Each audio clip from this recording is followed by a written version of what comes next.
గతంలో లాగా డిగ్రీలో అంత ఈజీగా అయితే అడ్మిషన్స్ రావట్లేదండి. మనకి ఎంసెట్‌లో లేదంటే ఇతర కాంపిటీటివ్ ఎగ్జామ్స్‌లో ఎలా అయితే మనం కౌన్సెలింగ్‌లో పార్టిసిపేట్ చేస్తామో, సో అలాగే డిగ్రీలో కూడా ఇప్పుడు దోస్త్ అనేది ఇంట్రడ్యూస్ చేశారు.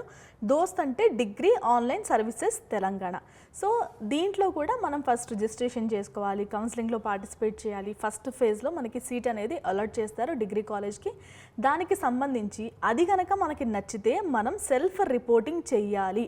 చాలామంది ఫస్ట్ ఫేజ్‌లో కాలేజ్ మీకు అలాట్ చేసిన తర్వాత సెల్ఫ్ రిపోర్టింగ్ చేయలేదు. అలా ఎంతమంది ఉన్నారో తెలుసా? తెలంగాణ రాష్ట్రంలో 19,000 మంది సెల్ఫ్ రిపోర్టింగ్ చేయలేదు. సో వీళ్ళు ఫస్ట్ రౌండ్‌లో, సెకండ్ రౌండ్‌లో అయితే ఇంకా ఎలిజిబిలిటీ కోల్పోయినట్టే. కానీ వీళ్ళు ఏం చేయొచ్చు అంటే థర్డ్ రౌండ్లో మీరు పార్టిసిపేట్ చేయొచ్చు. థర్డ్ రౌండ్లో పార్టిసిపేట్ చేసిన వాళ్ళకి అంటే మిగిలిపోయిన కాలేజెస్ ఏముంటాయి, 1-2 ఫేజెస్లో మిగిలిపోయిన కాలేజెస్ ఉంటాయి కదా, అవి వీళ్ళు థర్డ్ రౌండ్లో వీళ్ళు సెలెక్ట్ చేసుకోవచ్చు.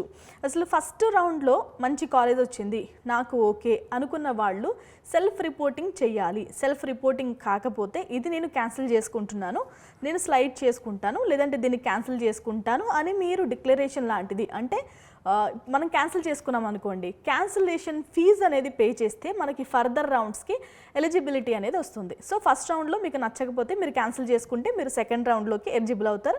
సెకండ్ ఫేజ్లో అంటే జూన్ 13వ తారీఖున సెకండ్ ఫేజ్ రిజల్ట్స్ కూడా వస్తాయి, అంటే సీట్ అలాట్మెంట్ అనేది జరుగుతుంది.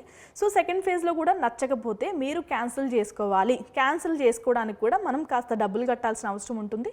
సో ఆ మనీ ఎవరైతే పే చేస్తారో వాళ్ళు థర్డ్ ఫేజ్కి ఎలిజిబుల్ అవుతారు. జూన్ 13న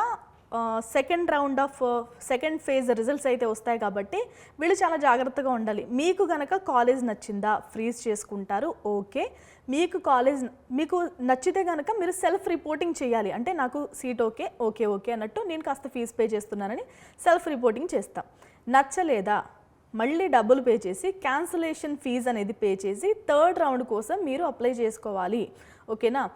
సో జూన్ 13న మనకి సెకండ్ ఫేజ్ అలాట్మెంట్ అనేది లిస్ట్ అనేది తెలుస్తుంది కాబట్టి మీకు నచ్చిందా ఓకే సెల్ఫ్ రిపోర్టింగ్ చేయండి. నచ్చలేదు అంటే క్యాన్సిలేషన్ ఫీజు పే చేసి థర్డ్ రౌండ్కి ఎలిజిబిలిటీ సంపాదించుకోండి. మీకు ఇంకా ఏమైనా డీటెయిల్స్ కావాలి అంటే మన ఎడ్యునైన్ కెరీర్ గైడెన్స్ని సంప్రదించండి. Thanks for watching.